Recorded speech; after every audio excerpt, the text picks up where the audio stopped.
All right. Let's get this party started. All right. What a jam. Yeah. Gotta love me some Daft Punk. Daft Punk never did anybody any harm. That's it. Unless you were at one of their shows. Might have been. That's good. Hello, everybody. Welcome. Thank you for joining us on this beautiful Friday afternoon for most of us. And a happy Lunar New Year to anyone in the APAC region. I don't know if happy Lunar New Year is the correct vernacular, but extending it by the way. And happy Black History Month for those in the U.S. and obviously the world over. I know different countries have their own Black History Months, but really should be a year-round thing for everybody.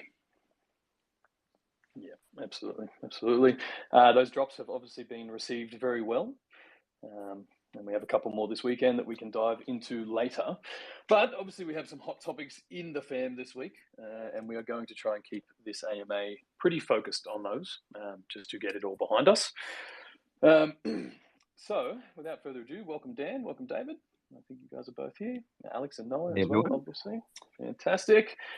Dive straight in. Let's just rip that Band-Aid off, shall we? Do it. Yeah, absolutely. Cool. So if anyone hasn't seen it yet, and it only went out maybe an hour ago, on the VeVe blog, we have now collated all of our information on bots, on emulators, scripting, any of those kind of things, in terms of what protections we're using, our policies on restricted and disabled accounts, a bit more information on why these things can take a while for us to go through and process, as well as some of the numbers. So when the numbers that really stand out to me to start, Dan, I think we're now up to 1.9 million active users in the app. That's about right? That is correct. So the numbers are growing on a daily basis. That's pretty incredible. And I think you mentioned to me that there was maybe 250,000 accounts or something like that last week alone. Maybe between 100 and 200,000. I think. Yeah, something like that. That's pretty incredible, and obviously increases the competition on every drop. So back to the point, if anyone hasn't seen that article yet, or you would like to review it after this AMA, please do. I'll definitely cop the heat on that we should have had this information amalgamated earlier on, so that everybody knew sort of what we're up against, but also how we treat these things and how those things take place. And just in case you haven't seen it, it is pinned up top currently now. Perfect. So, do we want to run through some of the info in that article, team, or are we going to jump straight in? It's probably worthwhile. Either way. Yep, either way. So look, I think first and foremost, I mean, people can read this, but let's maybe just differentiate between restricted and disabled accounts. So if an account is restricted for any particular reason, you still have access to everything you've purchased, all your collectibles and some of the features in the app. However, your access to the market and your ability to send gems and collectibles is restricted until we can assess that. Obviously, if you are unequivocally a bot or cheating the system, your account will be disabled, and that there is no time on that. But we do have a section in there so that you can understand what may flag on our systems. So that obviously extends to bots, emulators, auto clickers, basically anything that gives you an inhuman click speed. So I want to just reiterate that, because there are quite a few videos out there suggesting that you use a massage gun and the gesture save feature on iPhones and all these kind of things. But just so that you are aware, that will flag on our system. The second thing to probably take in is just how much, nefarious traffic we block from every drop. So, talking to our CTO, Michael, that's sometimes as high as 30%, even higher. But we do tend to block quite a lot of incoming traffic on drops for that reason. Is that pretty accurate to say, Dan?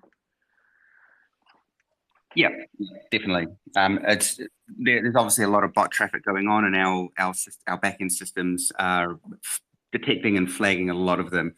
But I think just before we get into it, Reece, I do want to extend an apology out to the community for anyone who is falsely accused, or what we term internally as a false positive. And we'll get into that a little bit later on. But I just, obviously we're doing everything we can on our side to make the system enjoyable and fun. But it is unfortunate that there are these bad actors out there that do end up impacting, our innocent users. And we do have some updates on that coming a bit later. For sure. And, I think we've put in that article that, to date, I think we've restricted or disabled 300,000 accounts, which is no small number, considering the sort of traffic that comes in. And as you say, we work our hardest to optimize these systems to not flag the incorrect accounts, but it's just part of the game at the moment until we can really tweak that. So just something to take on board there. We've also covered a few common misconceptions in that article as well, team. Just basically addressing the FUD that we see rolling around the community as well. The discussions on dirty gems, and all of those kind of things. We also address capture, which I'm sure we'll address again today. So please check that out when you have time. Can we quickly define dirty gems? Sure. Yeah. So we are fully aware that off-app transactions take place. We're not naive to that. And I will reiterate at this point that we do not support those transactions. You run your own risk by doing anything off the platform, and we cannot offer support for that. But we are not naive to it happening. And we are not punishing people for transferring gems around to accounts or anything like that. Obviously, not the easiest thing to track if it's an off-app transaction or if it's a genuine just gem transfer. But we are not just disabling accounts willy-nilly because people are sending gems around. You think that covers it there, Alex? Yes, thank you. Yeah, cool. It is explained in there as well. What else have we got there? Yeah, look, the other thing that I see a lot of on Twitter especially is these claims that we block people for no reason, which obviously is as far from the truth as it could possibly be. We are in the business of selling products, and disabling accounts for no rhyme or reason doesn't make sense for anyone. So if your account is restricted, or if it does happen to flag as a false positive, it's because something has flagged. There is something that has been identified on our end, rightly or wrongly, that has kind of created that situation. And obviously we have the support portal to work through those tickets as quickly as possible. I think that probably sums that up as quickly. Just on Reece, with the restricted accounts and the false positives, we have been working very hard internally to really streamline that process as much as we can. I know there have been users out there that have had their accounts restricted for some time, and again, we really do apologize for that. We have systems in place now to really help us identify whether you are a bot or whether you are, potentially a false positive.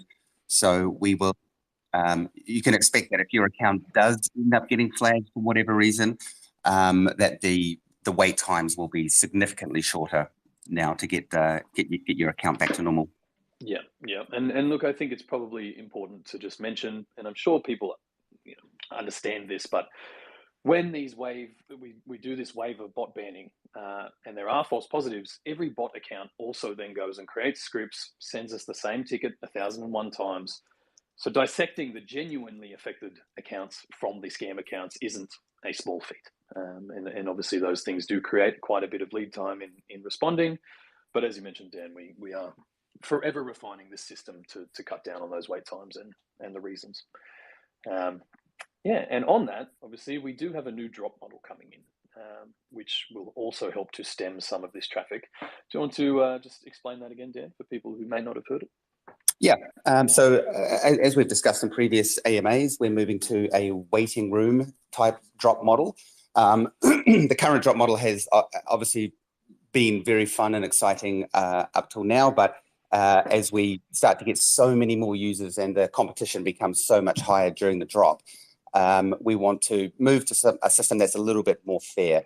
And so the way it'll work, similar to other platforms out there like NBA Top Shot, for example, you will basically, if you want to participate in a drop, you will join the waiting room, and then at the time of drop, anyone in that waiting room will potentially be randomly selected to secure the drop. So it's not going to come down to how fast you hit that buy now button or whether you're using the latest massage gun that vibrates at 5,000 repetitions a minute. It's going to be a lot more sort of fair across the board. For sure. And we also obviously have the Master Collector program and OMI utility that will come in, and there are going to be a few other tiers and ways that we can kind of stem this tide in that. Is that correct? Sorry, say that again. I cut out for a sec. Sorry. We also have the Master Collector program that will roll out and help to differentiate between these legitimate accounts, or at least the ones that have been around for a while. Things like that. Yeah, I don't know if you want to cover that in more detail now, or. Yeah, I'll just touch on it now. I mean, with the Master Collector program and other features that we've got coming in, I think as we've discussed earlier, we really are going to be rewarding those users who are active participants in the within VeVe, and that means if you are opening up a new account, or you're like a low-level Master Collector, then there will be certain limitations on what you can do, and this is all going to feed into how we can make these drops more fair. Yeah, it definitely gives us a more holistic approach there to continue rewarding collectors, as we say, and people that are using the platform as intended. And obviously the OMI utility will also help with that, or at least give collectors an extra chance if you're wagering points or OMI tokens on drops as well. So really the system is designed to encourage people who are using the app correctly and give them incentives and better opportunity to land these drops. So once that's all live, it will all feed into this holistic system, really. Now on that, we will take community questions basically, and we will keep that focus there, but we'll just drop a few quick updates on what's been going on. Now, obviously last month, we successfully migrated almost $2 billion worth of value to Ethereum, which has been going quite well. Now, the only exchange that has completed that is, who was it? Ascendex, I think, has completed that now, and you can only trade ERC20 OMI on Ascendex. Bit4x at the moment is allowing deposits and withdrawals of both OMI tokens. So that's the existing Go token, Go OMI, and the new ERC20 OMI token. For anyone who missed the migration window, that actually means that you can send in your GoChain OMI still and withdraw the ERC20 OMI. You just have to be incredibly careful on that front, that when you withdraw back to an Ethereum address and not to the old GoChain address. You do risk losing your tokens there. But on the Bit4x interface, you have the choice to choose between which chain you would like to use, be it GoChain or Ethereum. So just be aware of that when using Bit4x. Then OKX and Gate.io have both indicated that they are going to facilitate the swap after Lunar New Year, which I think ends this week, if I'm correct.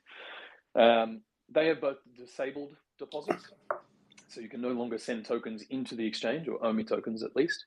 And once they facilitate the swap, they will only have the new ERC20 OMI token on the exchange that will allow you to withdraw those things. So just to be aware of those. It is still ongoing, but making some pretty great progress. I've also seen questions on the bridge to deposit between layer 1 and layer 2. Now, I believe, Dan, you may have an update on this, but we're waiting on something on the IMX side to enable that. Is that correct? Yep, that's correct. The guys on the immutable side are just making some quick updates on their system just to make it a little bit easier. And from there, we will have the L1 to L2 features rolled out. I think their timeline was next week, so it shouldn't be too far away. Cool. I know the bridge is pretty well ready to go, so it's more a matter of being able to deploy it than having it built. So that will come out as soon as we can. App updates. I think, Reese, if I'm not mistaken, you were planning on doing like a video, or at least some more casual Twitter Spaces or Discord Clubhouse, kind of just walk people through that. I think there's still a fair amount of people that are confused about bridging versus the standard migration swapping. Yeah, absolutely. Yeah. So same again, I will create some video content as a walkthrough. But once that bridge is live, or as we get close and I can sort of showcase what it looks like, we'll do the same thing we did for the migration. I'll run some Q&As.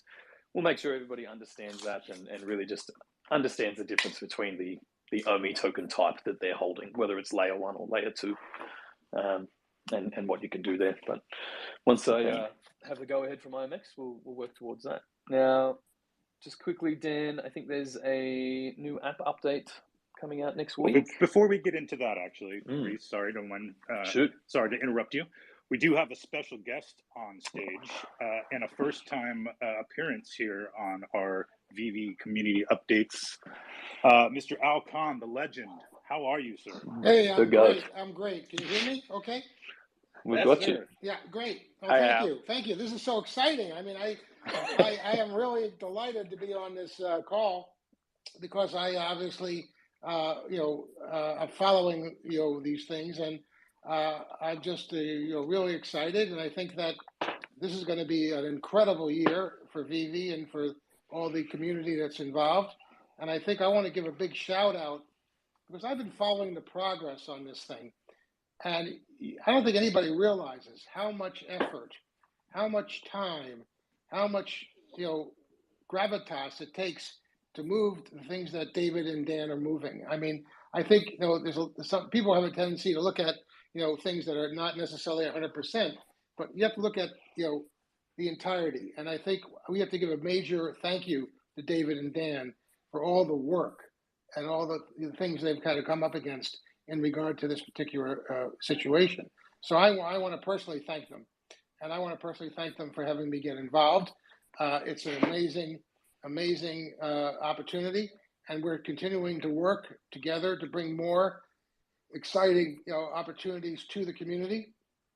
And really, that's what I wanted to say. Thanks, Al. It's great to have you on. Yeah, I was quite surprised you did answer my text. So yeah, here we are, your first AMA. I thought we'd bring a surprise guest. Yeah. So is this this is first appearance of Al? It's FA Al Khan. Hey, I think we can have a new motto: "Gotta collect them out." Right? Oh boy, you just opened a can. You're gonna regret that. You're gonna regret that one, David. Well, I'm very excited because I hear that David and Dan are going to come to New York, and I remember when we started this project 4 years ago, Dan and David moved into my apartment in New York. I mean, literally, they were there for weeks on end, and we just kept on talking about what this could be and how it could be worked. And since COVID hit, of course, they haven't been back, and we miss them. So we hope that they'll be back. I think there's an NFT show coming into New York. I think it's in March, but hopefully we'll all get together and be able to talk, face to face, and and continue to work on what we all believe is the next major opportunity within the digital space.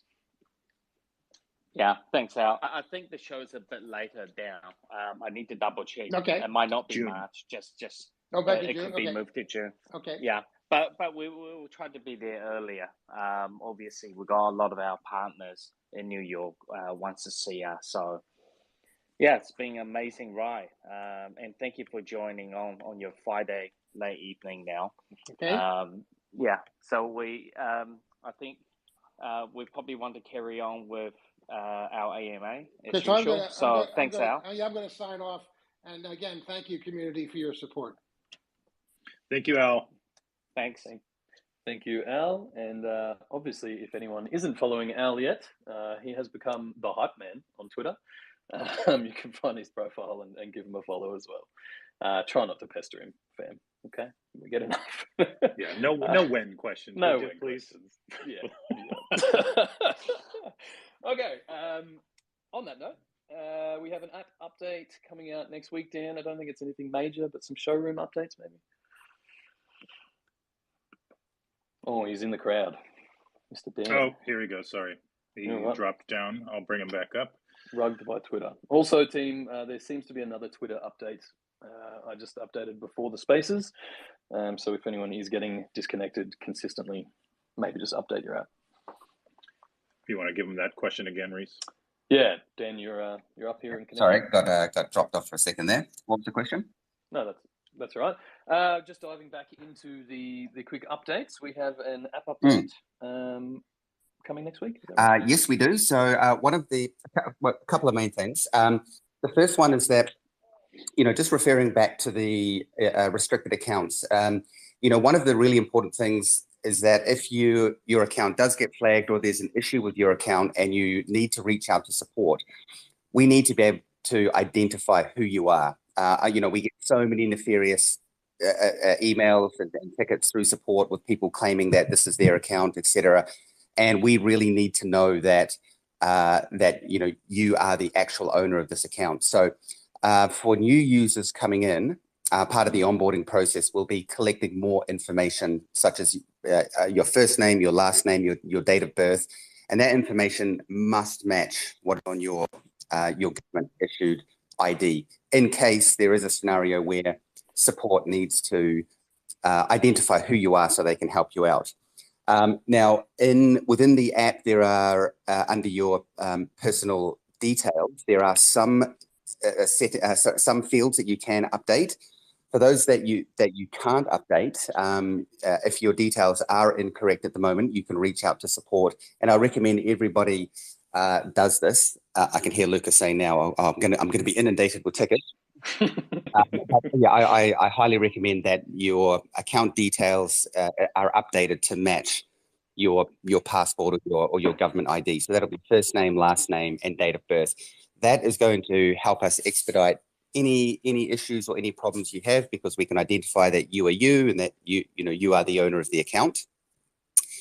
That's the sort of the first one that we have coming in, and then we've just got a bunch of other kind of updates into the market. Nothing too front facing. It's mostly just sort of optimizations to make the market run a little bit faster. We fixed up a few issues where there were some groups of users were seeing blank screens in the market when going to the listing pages. A lot of that has all been resolved now. And then another small update in the showroom. So recently, some of you may recall that we updated a lot of the movement controls in the showroom to make it a bit easier. However, while those updates are good for those sort of Voltaholics out there that wanted that finer degree of control, we have added back the you get rugged again? Sounds like it.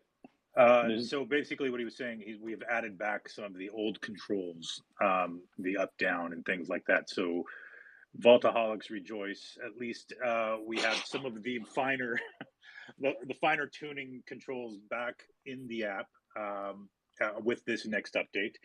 and I believe there are maybe a few other things that are still kind of pending, that we've received feedback on from some of those prolific vault creators, that we'll be addressing as well. But for now, we'll have the old, quote unquote, old controls in addition to some of the new controls back.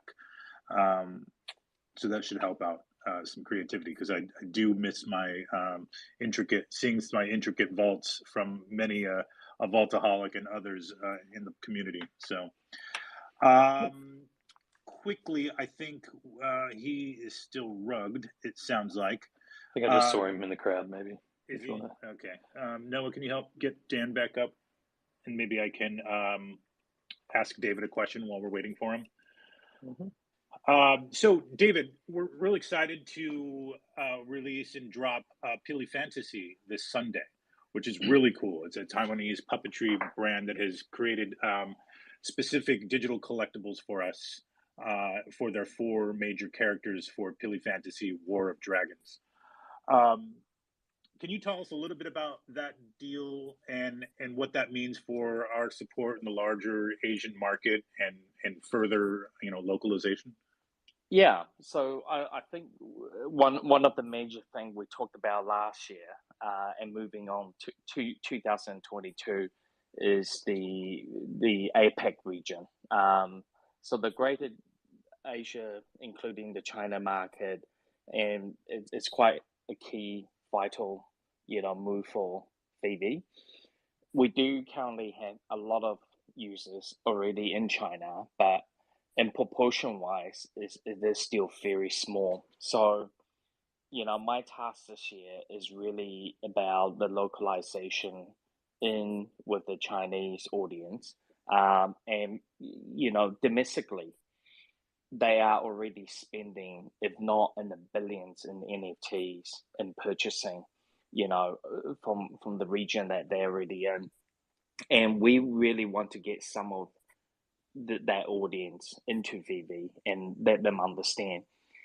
And something that I have been monitoring quite closely is that they do prefer, their localization type of NFT that relate to them.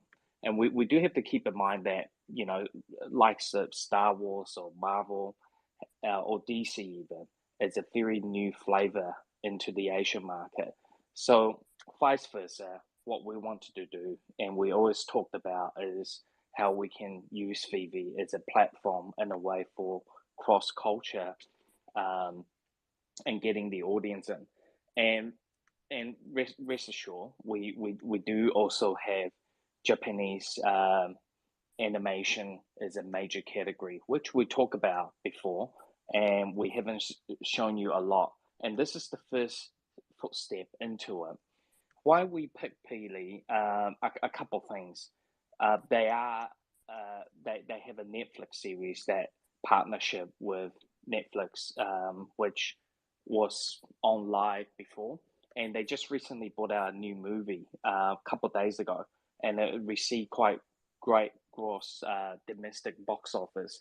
So we really believe that these type of IP outside what we call the tier 1 superhero, this is considered as the tier 1 in these regions, and we will continue to see them. And I think we're seeing stamps that we brought out. USPS is a US stamp collectibles. It doesn't mean only the American US market will collect stamps. Everyone does.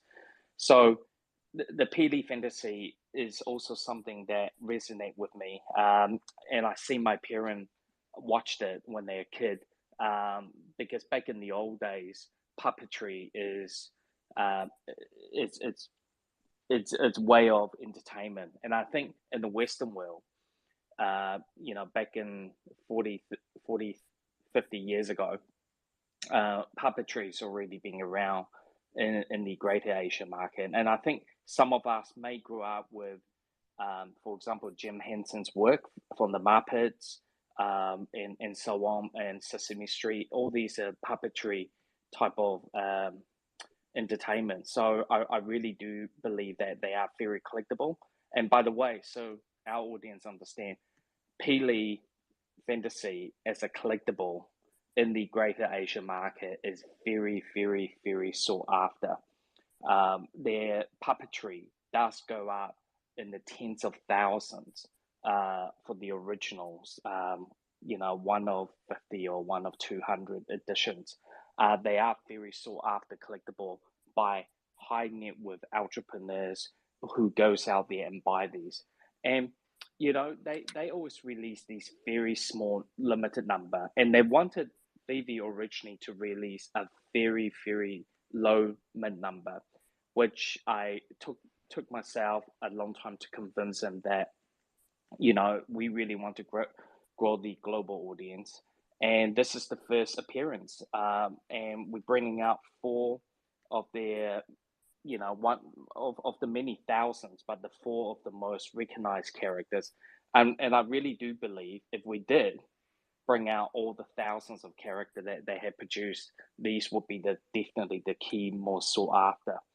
And being involved in some of the other WeChat community group up in China, I have seen huge, people talking about this drop, and probably, unfortunate, a lot of these, the issue in the China is that they have to jump through VPN, and then and to get that click before everyone, it's going to be tough. So hopefully we'll see a lot of secondary market action in that as well. So best of luck for everyone.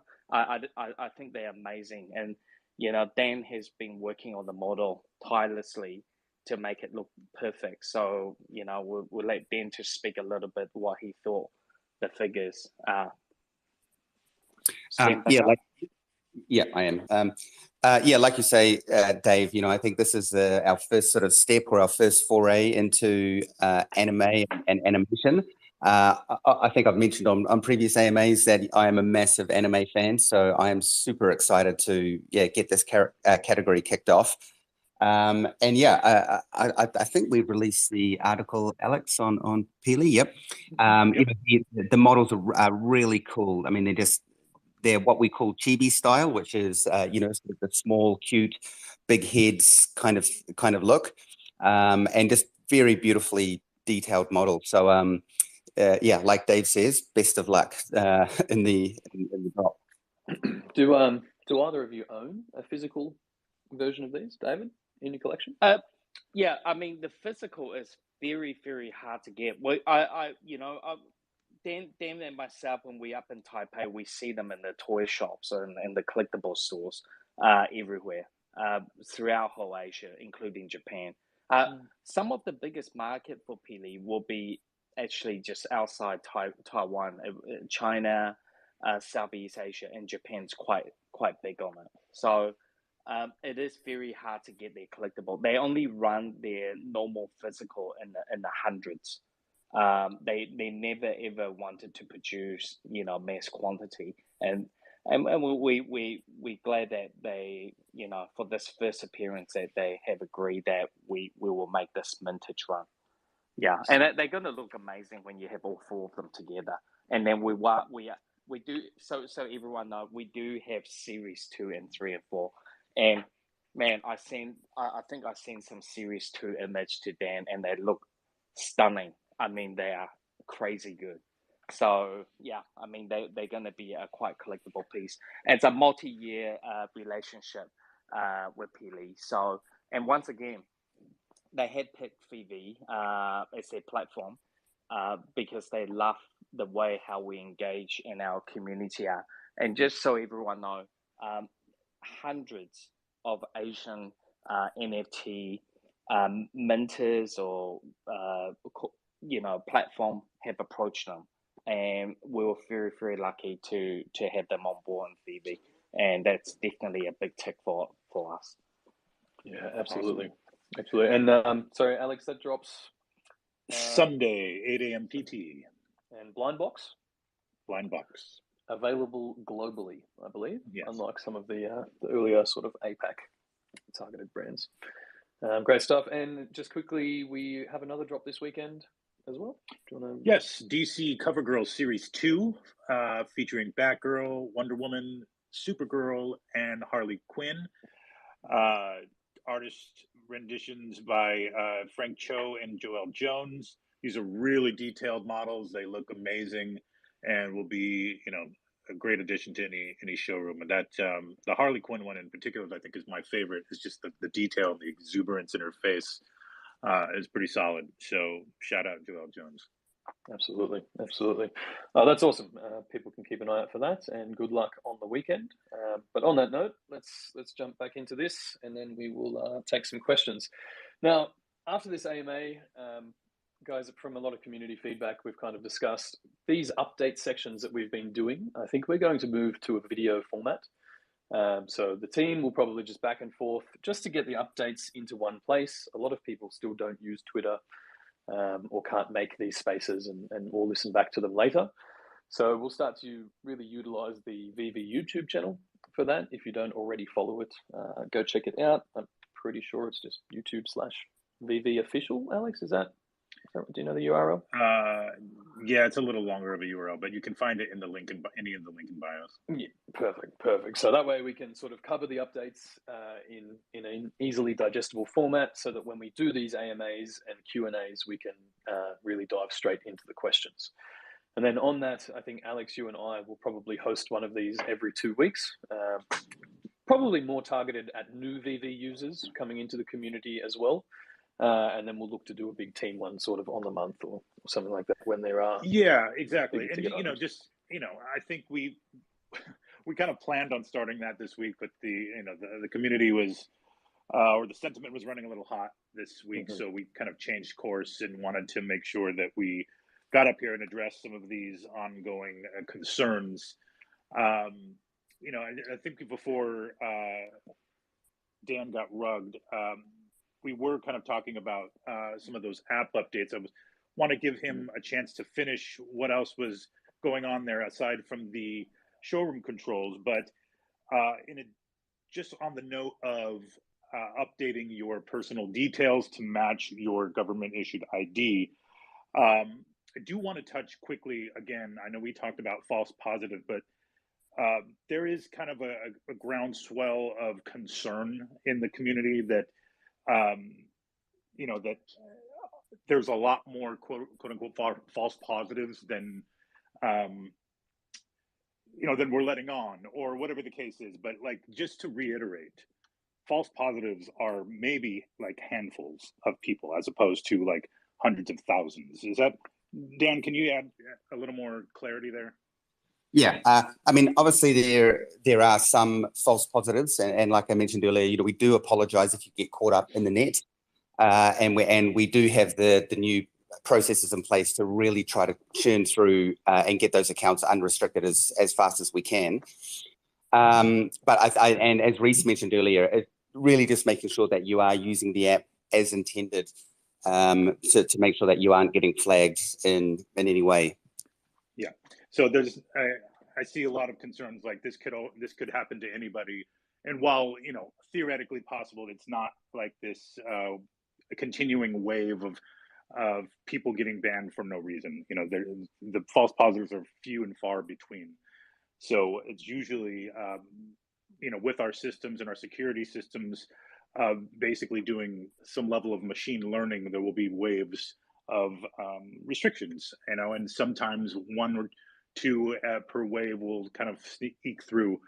But we want to make sure everybody feels comfortable in knowing that this is not just something that all of a sudden you're going to lose everything in your account, for no reason whatsoever. We will absolutely work to get those things back for you. So please, bear with us as we kind of work through all of the kinks. But at the end of the day, this is all for the greater good. This is all so that we can continue to enjoy the platform, land these drops, and really keep these nefarious actors out of the platform, despite the fact that we see many in advertisement post-drop completely overstating success rates. It's really kind of laughable.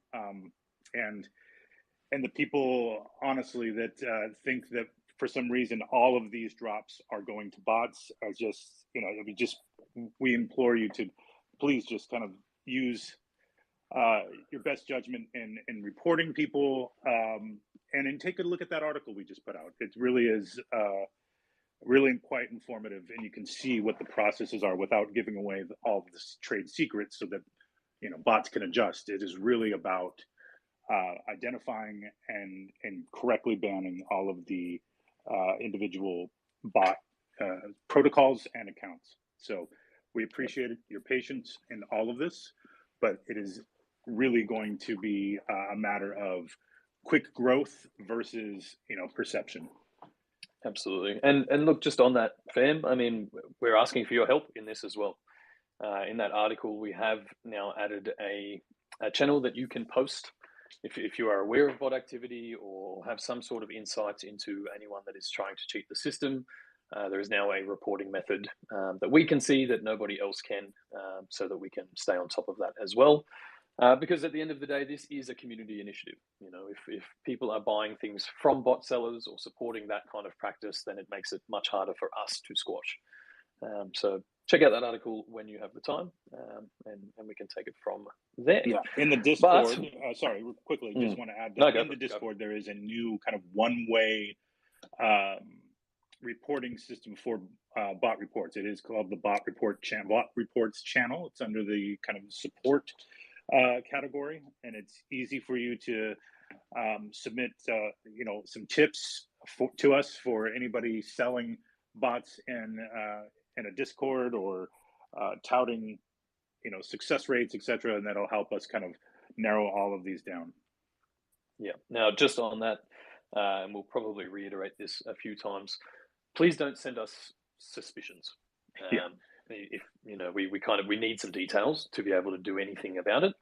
So that's usernames, conversations, that kind of thing. But don't just, if you see someone selling a few things in the market with the same username, then that doesn't make them a bot. So please use your best judgment. But it will definitely go a long way to helping us to cut some of this out as well. Okay. Let's do some community questions, man. Okay. Alex, do you want to bring some people up? Yeah, I actually only got a few from Twitter to get around here. So let me get into that. We already talked about Q system. David and Dan, Drew asks, what are plans to limit/control supply so that we don't have a diluted market that significantly affects the collectible value proposition? Sorry, I don't mean that. Yeah, that's a great question. Obviously, I think our audience understand that we never thought the user base will be where it is today. And one of the things that myself and Dan made it very clear is that we want to make these things very collectible, because that's what my whole business, my background is based on. Now, and you probably have seen releases coming out, and from when we have 5,000 users and now having millions plus active user, the quantity is still stay very relatively true to the mint number. So you haven't seen anything increase to hundreds of thousands. We are coming and thinking possibly this year, sometime this year, as our user numbers still continue to climb up, possibly doing another product range. We are investigating and we are learning from both physical space and both, how we can do what I use the word digital clone in the toy market to see if there's opportunity that, we can increase some of the more of the toy lines. We haven't decided anything yet, but as far as VeVe Collectible goes, what we have done is we are a premium digital collectible platform. And right now, and I need to be very honest, is that our numbers are already pretty significant high. In terms of some of these toy statues, they don't mint more than 10,000 of them. So we have touched over the 10, 12,000, considering that some of our audience would like to get it. And we always hope we can get a couple more thousand people into it. But staying true to the collectability is one of the major things. But now, then going back to the conversation about Peely, give you an example, even though it's not a well-known IP in the Western world, but considering how many billions of people in the greater Asia region, once they know about this, they will want to collect the first one. So we had to, I think some of the number will be over, 9 to even 10,000, just slightly, for a first appearance of an IP that's not big. But, that's taking in very seriously on what the potential size of that IP market will be around the world. So we do think about the user base, the limited edition, the collectability. We think of everything. But hopefully later on this year, you will see something that we do more coincides in the toy line. Great. Hopefully that answers, a bit. And until we know more what we're doing, I can't give anything more away at the moment. Yep, that's great. Thank you. Okay, Arahant asks, rough estimates on when we can expect OUP installments such as staking, Omi the NFT, and others? We are working as fast as we can on MCP, OUP, and all the other features. And I think just to remind the community again that we are in the business of collectibles, so that always has to be our sort of first and foremost priority. And obviously with our development team, I feel really sorry for them. They always get pulled left and right and off projects, and then dive into looking at our bot solutions and seeing what we can do there. So we are aiming to have those in place by the end of Q2. Please don't hold me to that. We're trying as hard as we can to get everything out as fast as we can, but we do have a very, very demanding business on a day-to-day basis. Okay, thanks. Simeon asks, is it against the terms of service or not allowed to have two accounts in one name and birthday? It doesn't talk about it in the T&Cs or the terms of use.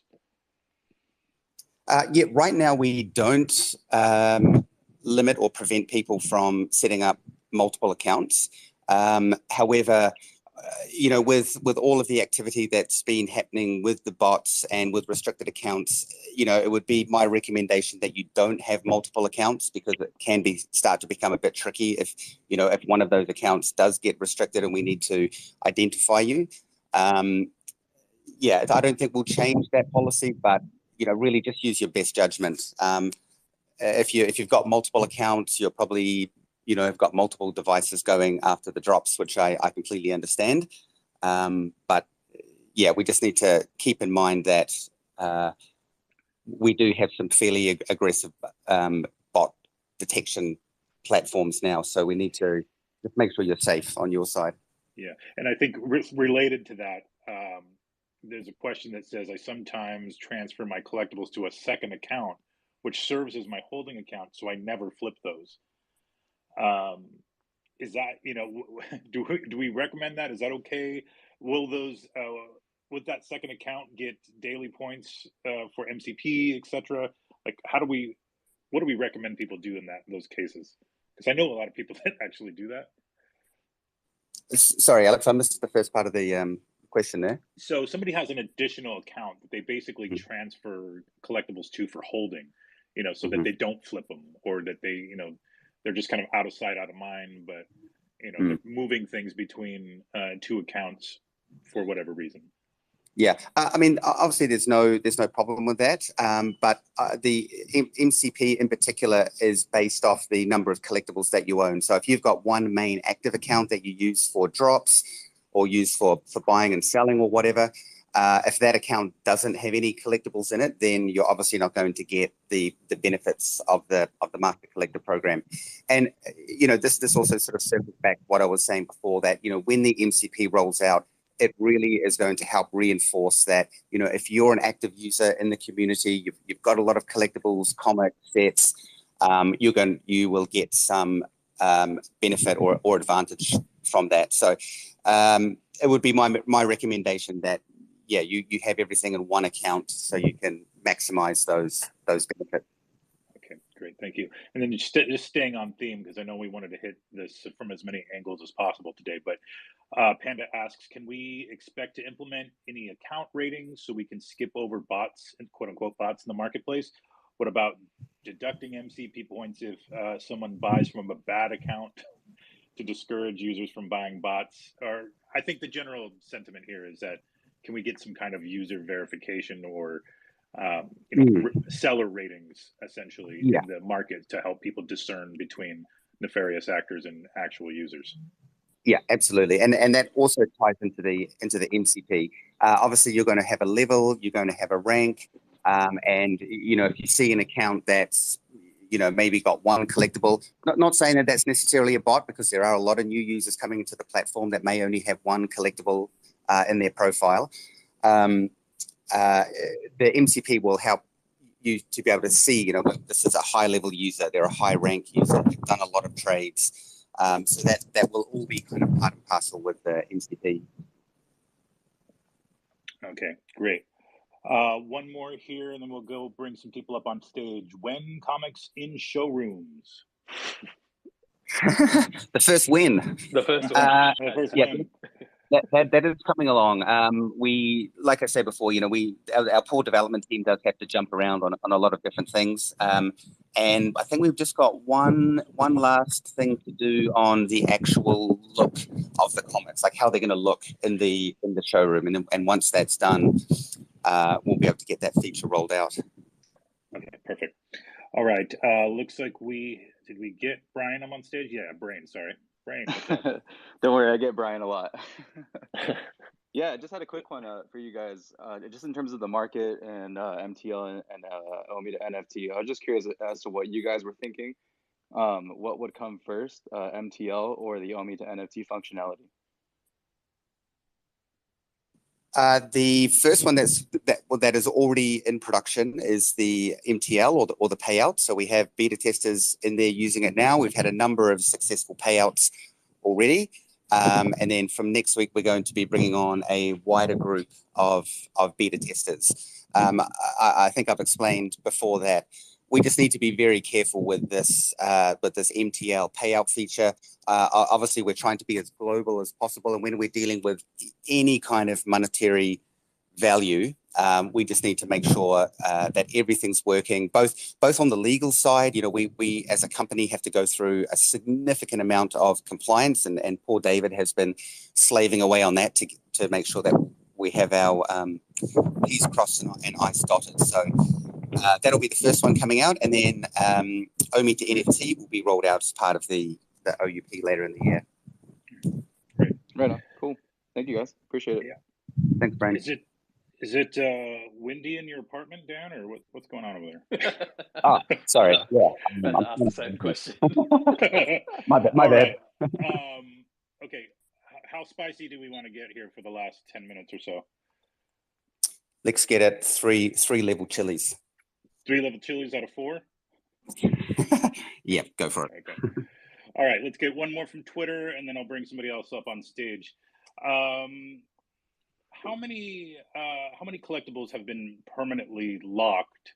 Or actually, can you just maybe take a step back and talk about what happens to collectibles after a bot gets disabled or permanently disabled? I'm not actually sure on the total number. I'd have to have a chat with the developers on that one. But if you're, I guess there's 2 scenarios. I mean, obviously, we are not in the business of taking collectibles away from people. We want people to participate and enjoy the whole experience of VeVe. Where the complication comes in is that if you are detected as an actual bot user, and then you're not able to prove your identity that you own that account, which is generally what happens most of the time, because these bot users set up scripts to create accounts with random names, random emails, random birth dates. So we have no way of actually identifying that you are that particular user. And those accounts will just permanently remain disabled until such time as that person is able to identify themselves, if they even can. And then right now, I mean, we don't do anything with those collectibles. We leave them all in the accounts because obviously, we're hoping that one day, these people will be able to identify themselves and who they are, and then we can release them so that they don't get moved anywhere or, sent to the company wallet. They all remain in users' accounts in the hopes that, we can get their accounts re-enabled. Great, thank you. Okay, let's move on to Brothers. You there? Muted? Can you hear me? Yes. Yeah, I just had some questions about the restricted accounts actually, because like in the article y'all just sent, it said like, you pass the KYC, you get re-enabled.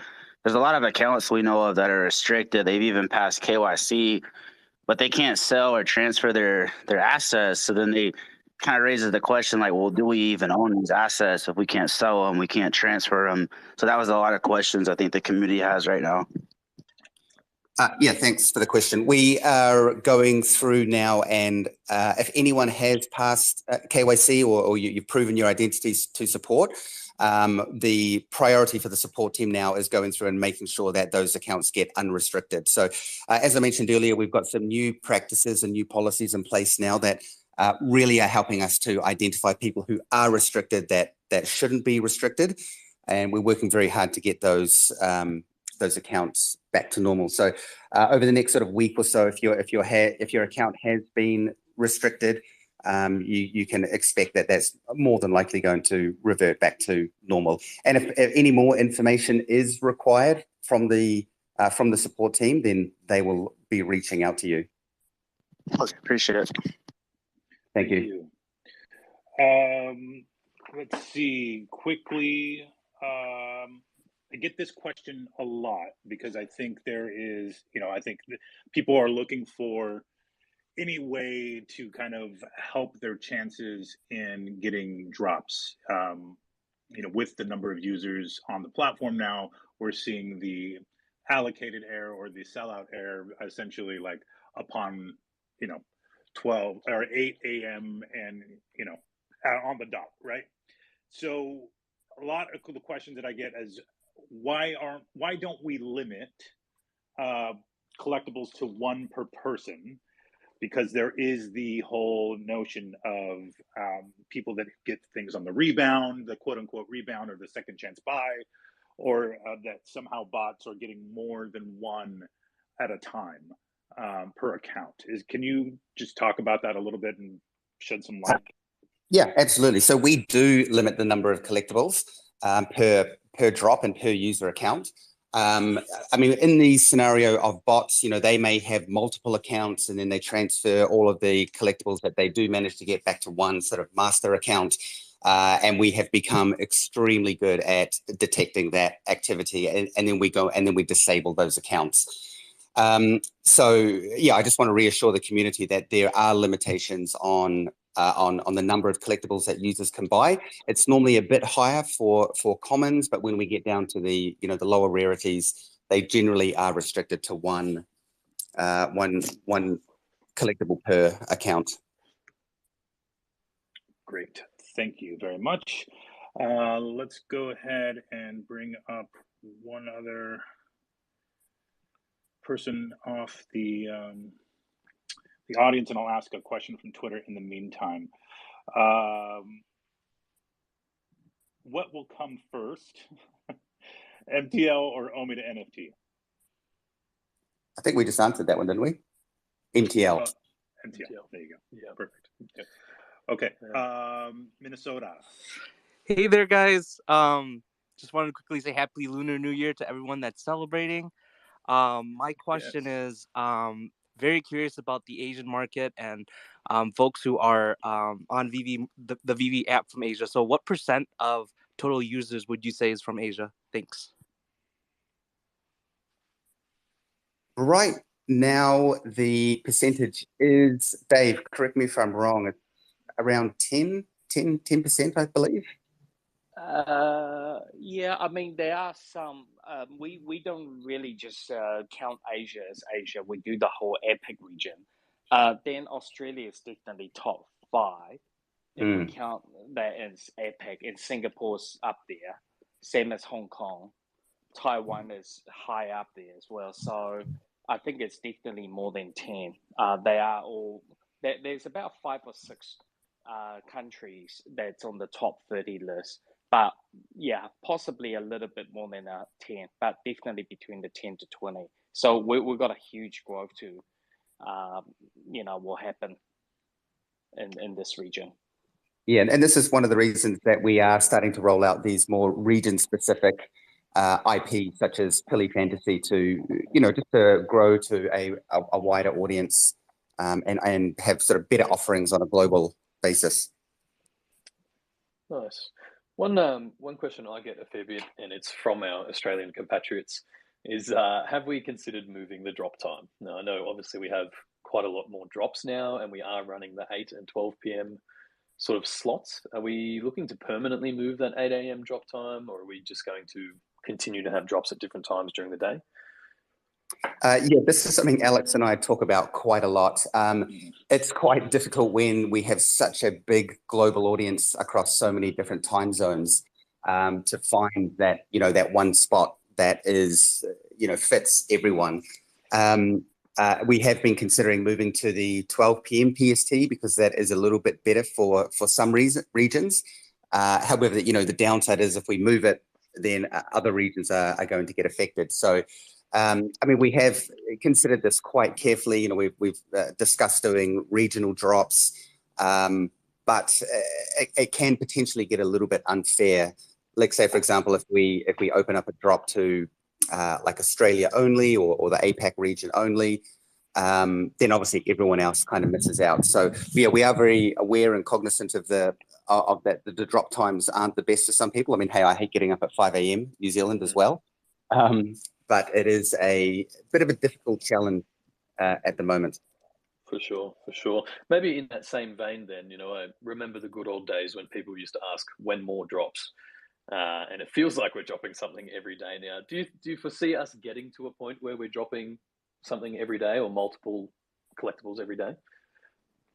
I don't know about every day. Obviously, these past few weeks have been pretty intense. And our sort of strategy all along has always been to drop more content. And I think what's happening with the community now is that everyone just goes after everything because hey, it's all cool.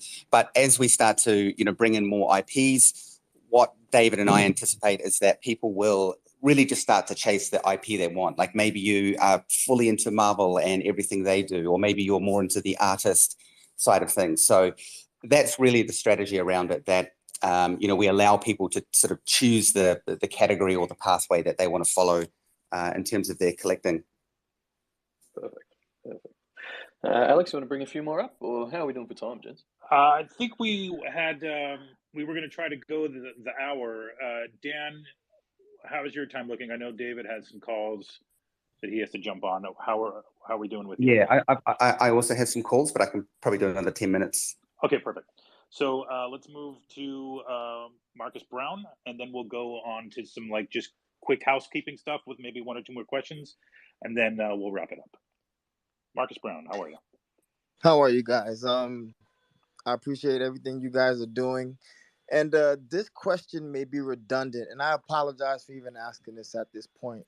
But, okay, so I basically sent some OMI from BitForex to my VeVe wallet, but there were ERC20 tokens or something of that nature, and they aren't showing up in my VeVe wallet, and it's a substantial amount. So I'm not sure if I opened up a ticket, will I be able to recover it, or is that just gone? Yeah, you will. Yeah. So basically, and we'll do some wrap up Q&As on the migration just to try to get this information to permeate a little further. So any OMI tokens on the exchanges are on Ethereum layer 1. VeVe lives on Ethereum layer 2. Now, the good news is that when in phase 1 of the migration, we registered all of the existing OMI wallets in the VeVe app to layer 2. So technically, it's the same address. But what you've done is send layer 1 OMI to a layer 1 address, and it doesn't display in VeVe because it only shows your layer 2 balance. So that ticket you would have filled out some details, or once we get back to you, we'll get some details from you, pass that to our CTO, and essentially what he has to do is use the keys that control all of the company wallets or all of the in-app wallets, generate your wallets on layer 1, and return the tokens to you. So when we contact you, make sure you give us a return address that is not Bit4x. It has to be one that you control the keys for. But for anyone who makes that mistake, they are recoverable. There's just a bit of a process to do it, and it happens on our time clock just because we have 1,001 other things happening. Thank you so much. No problem. We'll get them back to you. That's great news. That's all I needed to hear, man. Thank you so much. No worries. And look, I might just reiterate again, because I have seen one person make this mistake, unfortunately. When you are withdrawing tokens or moving them anywhere, make sure you're sending them to a wallet address, not to the OMI token contract address. The contract address is what you would add to MetaMask, for example, to see your OMI token balance. Whereas a wallet address is obviously a wallet you control and can receive tokens to. If anybody mistakenly sends tokens to the contract, you're effectively burning them. So as long as you're sending to a wallet, there's usually some form of recourse there. Great. Thank you, Reese. Sid the Omi Kid. Afternoon, gentlemen. Just want to say great job on the swap and everything. And to Rev, I got to say horns up, go Rams. Yeah. I got a win question for you. When can we expect some sports stuff? I know a lot of us expected the NFL, and I guess something went through with that last summer. But what are your thoughts on sports things coming up? So we are going to be expanding on our sports category. We want to make sure that when we do roll this out, we do have a good offering and a good plan for the next coming years. So this year, you can absolutely expect some sports category to open up. It obviously is a massive area of fandom, and there's a lot of collectibles and collectible content in that area. Obviously people wanting to support their favorite teams, etc. So just watch the space. It's a huge category, along with superheroes, anime, and sports is a really big one that we will 100% be tackling.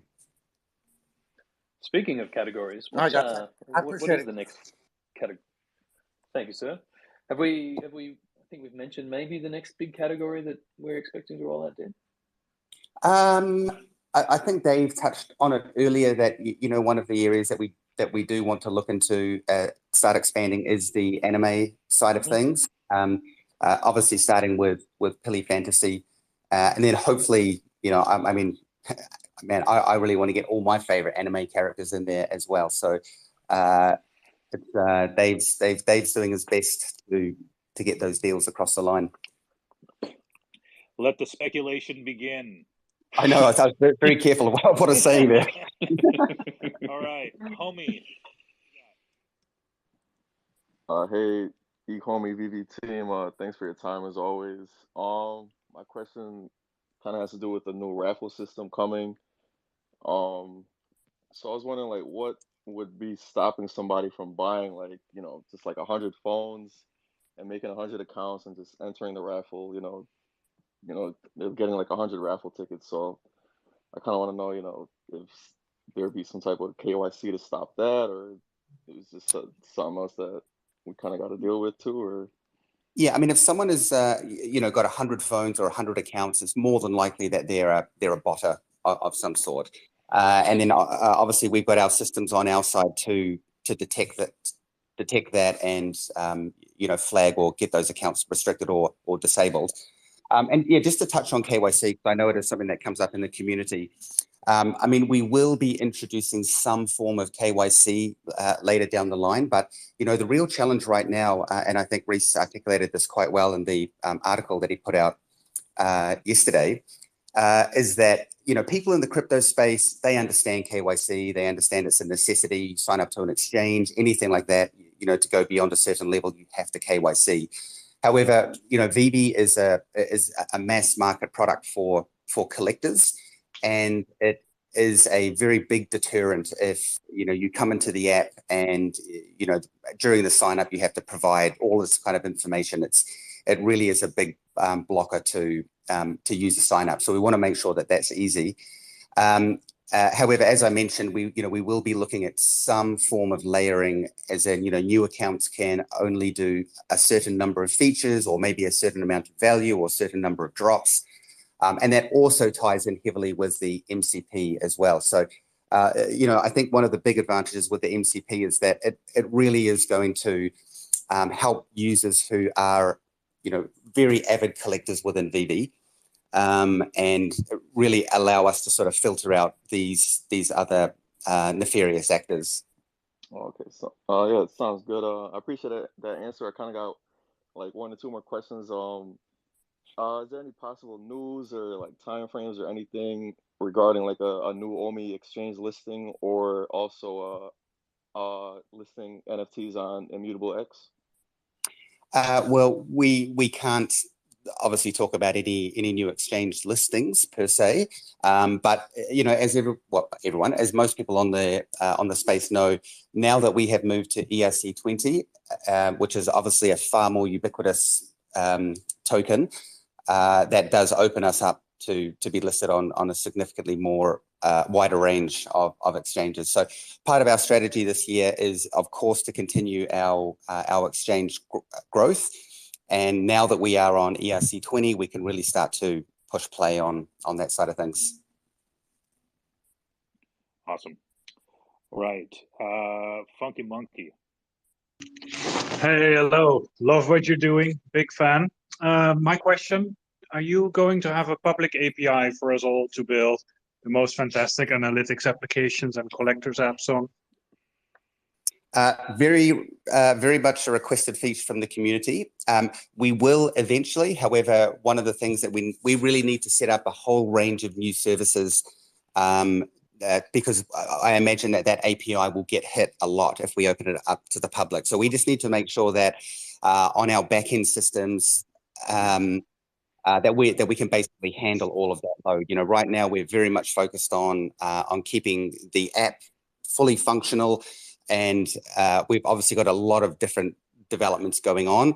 Thankfully, we just ticked off a massive one, which is the token migration. So we can now get all of the devs who are focused on that back onto these new features.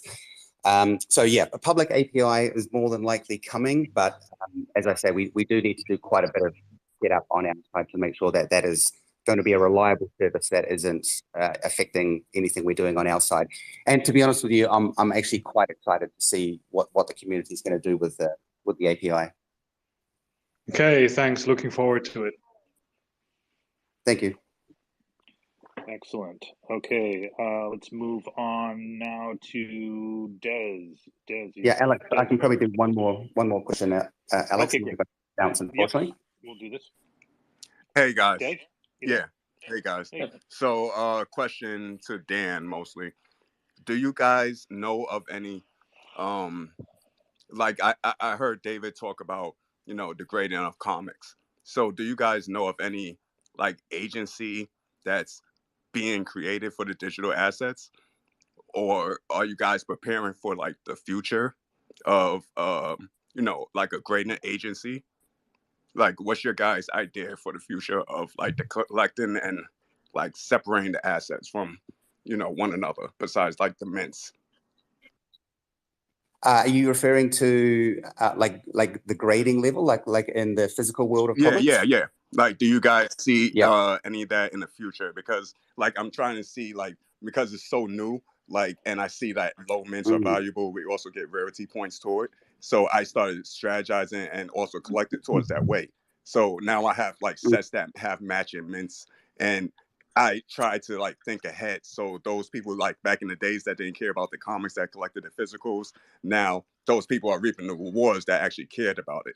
So what do you guys see as being the future, and are you guys implementing anything, with comic books or collectibles or blockchain history being, something that, can upgrade the value of the asset? Yeah, absolutely. It is a tricky one because the digital and the physical spaces are very different. Obviously in the physical world with comic books, for example, where you get like a 9.8 grade, that really comes down to the physical condition of that comic and the rarity of that comic. But I think one of the cool things with digital collectibles or NFTs is that, the grade, let's just call it the grade, is kind of inherent in the product, right? You know what the mint number is. You can see the blockchain history. It's never going to degrade. So I think that on our side, both David and I have spoken about it quite a lot, but I think it's going to be difficult to implement some kind of grade because, like I say, I really believe that grade is inherent in the collectible that you've got. Like if it is a low edition run and you've got a low mint number, and hey, maybe that particular collectible's been owned by David in the past, those are the kind of things that are going to contribute to the grade inherently, rather than us imposing some form of system. I hope that makes sense. Yeah, great. Thank you. Yeah. And just thank you, Des. Just on that, I think the Comics and Crypto team have been putting together a bit of a digital grading system. Sean, if you're listening, I'm really sorry I haven't got back to your email, but I promise I will. So keep an eye out for that too, or maybe chat to them if you've got any ideas as to grading and stuff too. I think it will develop itself in the industry. Yeah. Awesome. Sorry, guys. I do need to jump to my next call. All good. We'll wrap up here. Yeah. Thank you very much for your time. Yeah, thanks, guys. Just wanted to say again, we really do apologize for anyone who has had restricted account problems, and we are doing our absolute best, and we do 100% care. I mean, it's obviously been a very, very crazy year for everyone involved, and we just want to make the whole experience as best as we can while we're working through all of these challenges. So just thank you again to everyone, and thank you for your patience. And again, I do apologize for anyone that has had any issues, and we're doing our best to work through that. But on that note, I hope everyone has a great weekend. Best of luck for the drops, and see you on the next AMA. Thank you. Thank you. Great. Good, sir. Thank you, Dan. Appreciate it. Bye. Okay, just to kind of wrap us up here quickly, want to reiterate that Reese and I are planning on doing some more regular community updates / AMA type things, a little more informal on a more regular basis. So it's been quite a while since our last AMA, and that was just kind of due to coming off the new year and onboarding, migration rather, and obviously onboarding a lot more partners and licensors that we are excited to share with you in the coming weeks and months. So apologies, we have not gone dark. We still value the community and your input and want to remain as transparent as possible. So to that end, we will be doing some more regular updates, both in video format so that more people can view them. We are recording today's space so that you can listen back. Reese and I will be available on a more frequent kind of AMAs, either here on Twitter Spaces or within the Discord. And we also have some, opportunities to be more involved with the community groups, for instance. So to that end, Claire, do you want to tell us a little bit about what you're doing with Women X VeVe? Yeah, first of all, can you hear me? Yes. We've got you. Yeah. Okay, yeah, no, I've upgraded and got myself some AirPods or whatever you call them. So first time using them. The kids are trying to make me hip here, so You're doing it, Claire. You got it. I'm getting there.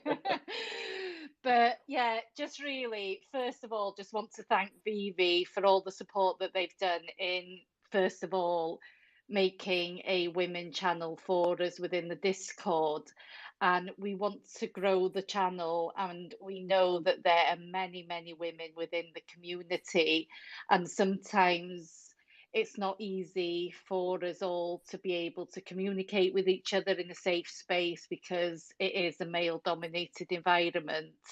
So what we're planning on doing is doing some more different things. And after tomorrow's drop, because what better drop than a cover girl drop, but we're going to be using the voice chat function. So if there are any ladies in the community that want to just come in to look at the Discord, just say hello, find the women's channel. Honestly, you will be welcomed with open arms there. And just again, thank you.